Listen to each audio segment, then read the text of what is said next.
Sebastián López, bienvenido Sebastián, un gusto recibirte. Bueno, muchas gracias por la invitación, un placer como siempre estar acá con ustedes. Contanos, para los que no integramos el Poder Judicial, ¿cuál ha sido la disconformidad? Ustedes lo han manifestado ya un par de veces, incluso con manifestaciones ahí, ¿no? Sí, ahora estamos en un plan de lucha. La verdad que la disconformidad, y esto no es oponerse a las facultades que tiene la Corte, claramente las tiene para la creación. Lo que nosotros hemos expresado cuando dijimos que estaban fugados de la realidad es que justamente eso es la oportunidad. Es por ahí la respuesta a los reclamos del sindicato de que no hay plata para esto, que no hay plata para mejorar la carrera judicial, que no hay plata, que qué es lo que va a decir el gobierno, que qué es lo que van a decir los demás estatales, y sin embargo, entre gallos y medianoche sale un acuerdo beneficiando, el acuerdo 31, beneficiando a los administradores. Y acá la figura del administrador, que no es un cargo dentro del Poder Judicial, no es un cargo que esté en el escalafón, sino una función específica. Y acá es donde viene el malestar general entre todos los administrados, por decirlo de alguna manera. La función del administrador tiene que ver con un fuero determinado. Hay administradores para la parte laboral, hay administradores para la parte civil, de familia, penal, hay administradores para eso. Son 14 según lo que ha dicho la Corte, ¿no? 14. Sí. 14 personas que van a recibir esta mejora en su haber. Claro, que es un ítem que la nueva ley orgánica de tribunales faculta a la Corte a la creación de ese ítem.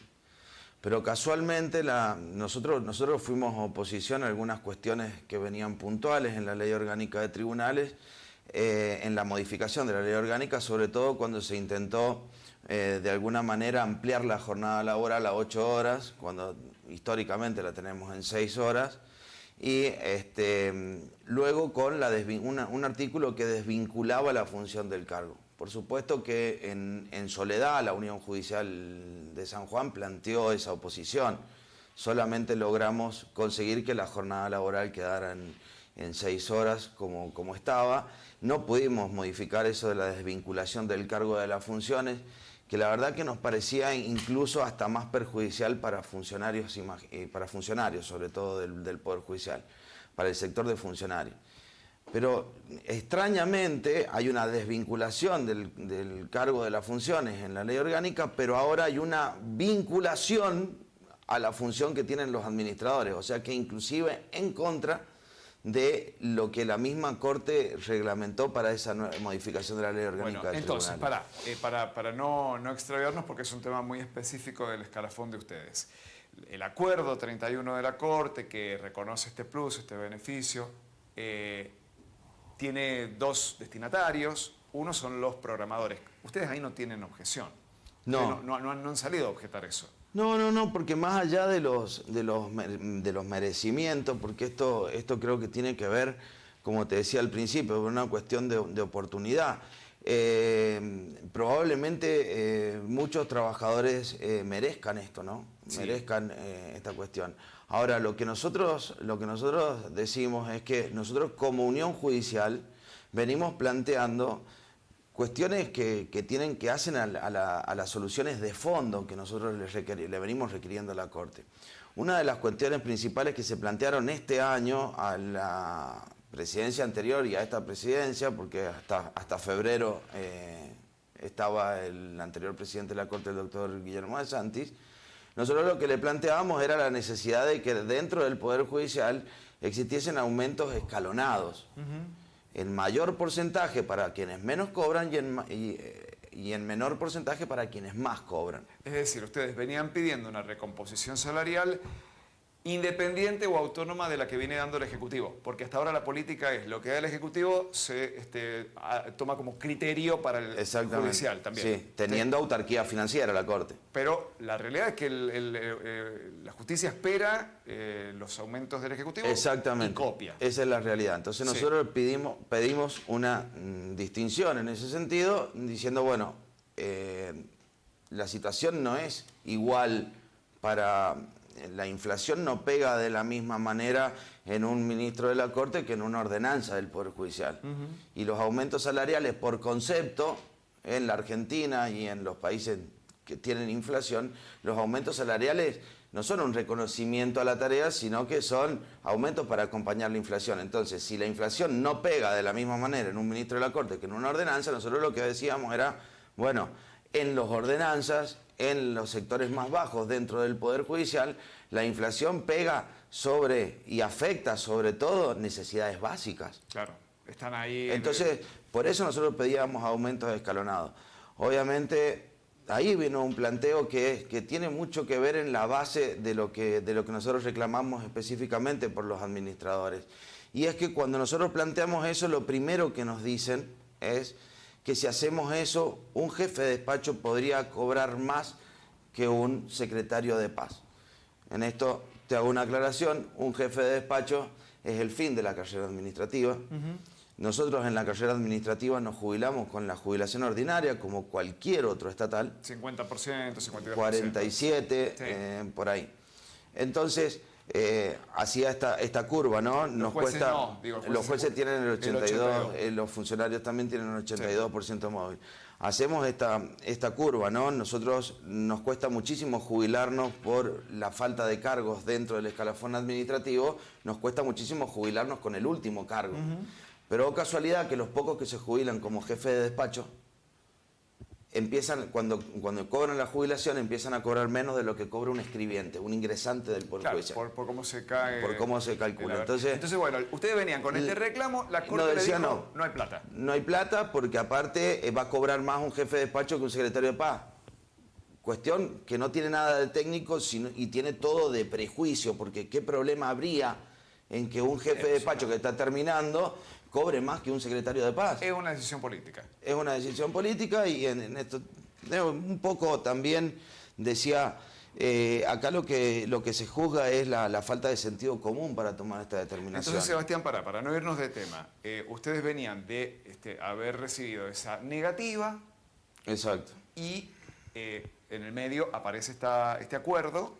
Sí. Que le da a 14 funcionarios, porque ustedes con los operadores informáticos no tienen problema. Y con los oficiales de justicia tengo una aclaración que hacer, porque los oficiales de justicia, acá esto en un comunicado, en una noticia que sale en un diario local, sí, medio como que se trata de dispersar la atención, y en esto se menciona a los oficiales de justicia, y en algunos lugares lo han mencionado como que el gremio lo pidió. Lo que pide el gremio de los oficiales de justicia es regularizar el pago en negro. Los oficiales de justicia cobran de los abogados las cédulas y las medidas judiciales en negro. Lo que nosotros pedimos es regularizar eso. La Corte, a través del secretario administrativo, nos informa que una de las modalidades que se va a implementar para solucionar el pago en negro es las cédulas oficiosas, que se denominan en el acuerdo 30. ¿Sí? Que son las cédulas que salen de los juzgados, que no las paga el abogado. Y esas cédulas antes el oficial de justicia las hacía a su costo. El oficial de justicia ponía su vehículo, pagaba la nafta para ir a hacer una cédula en el ENCON que era de determinado juzgado o de una defensoría. Esas cédulas la Corte las va a reconocer a través de ese mismo ítem a un 50% del valor real de la cédula. Es decir, que si una cédula que el abogado paga en 800 pesos para el ENCON, la Corte le va a pagar al oficial de justicia por una cédula de un juzgado, le va a pagar 400 pesos. Ahora, con 400 pesos creo que al ENCON no llegamos ni en colectivo. Y no, con seguridad no. Con seguridad no. Sí. Ahora, entonces porque la acordada... Entonces hago las diferenciaciones, claro, como vos me preguntabas. El problema son los 14 administradores. Ese es el Exactamente. criterio que ustedes consideran discrecional. ¿Por qué? Porque los administradores administran, como te digo, el trabajo que hacen un montón de empleados y empleadas del Poder Judicial de cada fuero, ¿no? Entonces, ahora, es cierto que el expediente... ¿Tienen mayor carga horaria? ¿Tienen mayor dedicación por el cargo y la función de administrador? No lo hemos visto. Ajá. No lo hemos visto. Lo que digo es lo siguiente. Hay un montón de gente que trabaja en un OFIJU, como se denomina ahora. Antes, juzgado tradicional, hoy todos juntos para trabajar para distintos jueces. un montón de gente, con experiencia, sin experiencia, gente nueva, gente que viene de años, que sabe el proceso de principio a fin, cómo es el proceso, que hoy están orientados y están organizados para trabajar. Algunos trabajan sucesorios, otros trabajan ejecutivos, y hay distintas, unos trabajan gestión de pruebas, otros trabajan, pero los que hacen el trabajo son los trabajadores y las trabajadoras. El administrador administra, el administrador controla, entre comillas, porque abajo del administrador hay referentes, que no están reconocidos los referentes ahora en este acuerdo. Pero el fundamento de la Corte al principio, el enojo era porque no salía a la luz la acordada, y el secretario administrativo había dicho que no iba a salir a la luz. Deliberadamente no iba a salir a la luz el acuerdo. Cosa que nos parece raro porque es un documento público. Es un documento público. Entonces, lejos de dar explicaciones, dicen que no va a salir a la luz, pero cuando tomamos conocimiento del acuerdo, cuando efectivamente sale a la luz, lo que vemos es que el reconocimiento es a que la oficina judicial, a que el sistema funciona muy bien, da muy buenos resultados. Pero los resultados no dependen del administrador. Los buenos resultados dependen de todo el trabajo que hacen los trabajadores y las trabajadoras. Entonces es ahí donde nosotros hacemos hincapié en que por qué el reconocimiento solamente para los administradores, que son los que quizás llevan los números de todo el trabajo que se hizo, se lo llevan a la Corte y le dicen el sistema funciona bien porque da estos números, porque da esta estadística. Me dijiste al comienzo de la entrevista que están en un plan de lucha. Hemos visto manifestaciones, hay una puerta de tribunales. ¿Cómo sigue esto hacia adelante? Mira, la verdad que ante lo que sucedió en estas dos concentraciones que hicimos, el día miércoles y el día miércoles la Corte nos mandó a decir con la policía, vallaron todos los edificios, cerraron las rejas, como si nosotros no ingresáramos todos los días a los edificios del Poder Judicial. O sea, nosotros estamos todos los días, inclusive pasamos más tiempo en el Poder Judicial que en nuestra propia casa, y se encerraron, no sé, en tipo 2001 el Congreso, todas las vallas y toda la cuestión, la verdad que bastante exagerado. Policías de civil entre los manifestantes, fotos, filmaciones de parte de la policía, la verdad que para nosotros un papelón, pero más allá de eso, y como si fuera poco, nos mandan con la policía. O sea, no baja un intermediario, no baja el secretario administrativo de la Corte, no baja el subsecretario administrativo de la Corte a funcionar como intermediario entre la Corte y el sindicato. Entonces, acá la situación ante esta cuestión, nosotros vamos a continuar con un plan de lucha. Seguramente esta noche vamos a tener una reunión con el cuerpo de delegados y la comisión directiva en pleno para determinar cómo vamos a seguir en asambleas en los distintos lugares de trabajo, justamente para evitar también un poco la policía y todas esas cuestiones, pero bueno, vamos a continuar hasta ser recibidos por la Corte y hasta escuchar una explicación y una solución a nuestro conflicto. Ahora la gente quiere el 25% para todos. Rom. Dos preguntitas, Sebastián. Digo, por lo que describiste recién de que mandaron a alguien en representación de la Corte, intuyo que el diálogo con la Corte está completamente bloqueado, está completamente cortado. Y por otro lado, ¿asamblea qué incluye? Digo, ¿se va a seguir trabajando o se van a poner en pausa, digamos, las funciones laborales mientras se cumpla la asamblea? Exactamente, se van a poner en pausa. El derecho a reunirse en asamblea es un derecho constitucional en el lugar de trabajo. Me sirve un poco para aclarar que no hay que pedirle permiso a nadie, está en la Constitución y es un derecho de los trabajadores. Vamos a reunirnos en los lugares de trabajo. Mientras estemos reunidos, obviamente se va a suspender la actividad, o la deberán garantizar los funcionarios o los administradores, ¿no? Que garanticen ellos la atención a los profesionales. Esto no es contra los profesionales que litigan todos los días. Entonces, que garanticen ellos la atención.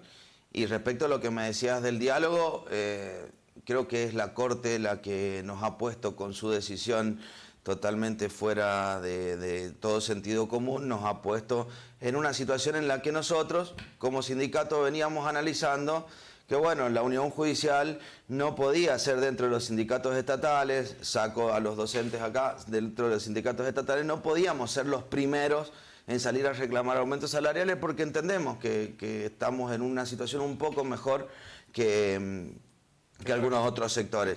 Sin embargo, la Corte con esto nos está obligando al reclamo y hoy la gente con el enojo que tiene está solicitando esto que les decía, el 25% para todos. Gracias, Sebastián. Gracias a ustedes. Sebastián López, secretario